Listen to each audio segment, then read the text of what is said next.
Welcome, Magenta friends, to another Magenta Minute.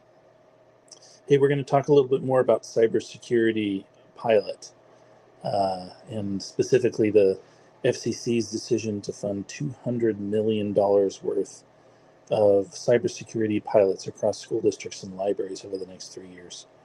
They're going to be focused on school districts and consortia, groups of school districts and organizations, so that they can get the most out of the funds. They're also going to be looking for school districts that are in the most need. So this is not a time to brag as a school district how you've gotten to implementation group 3 and implemented MFA. It's to identify that you are the low-hanging fruit for the cyber criminals looking for student data and easy networks to disrupt. So you want to identify the things you put in place or attempted to try to put in place and some of the barriers, and be honest with some of those challenges within your local community and your region, so that you can get funding through the FCC USAC E-rate cybersecurity pilot program. Again, there's 2 parts of the grant application.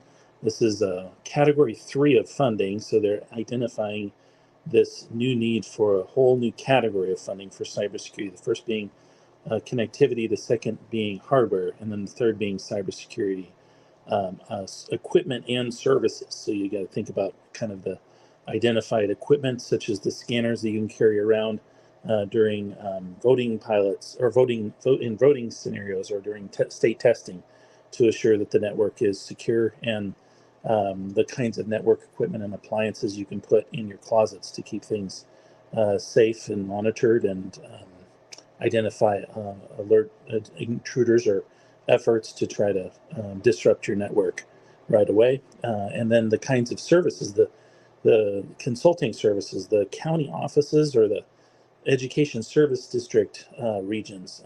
A lot of your regional offices are going to offer services like this, and if they're not already positioning themselves to offer these things, some county office nearby is probably making those efforts to put those things in place. So the part 1 of the application is really good to just include the information about the entity that's applying, so the county office or a school district. Better to apply with a county office or a larger organization that's going to have some of the efforts and things already in place, like private partnerships, such as with T-Mobile and other private companies working alongside you to secure your network, as well as public agencies that are going to benefit your grant application being considered.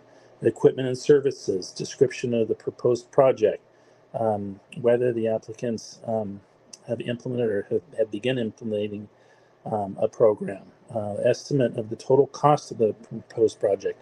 These are all things just in the first part, or the first half of the application, you're going to have to explain to get to the second round, so that you can be considered as one of the school districts or organizational units that are going to serve school districts and libraries.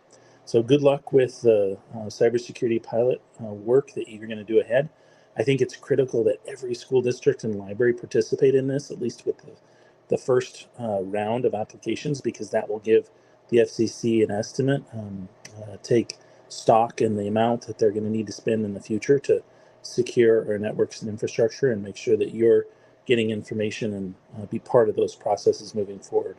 So good luck with your application, and thanks for joining me on another Magenta Minute.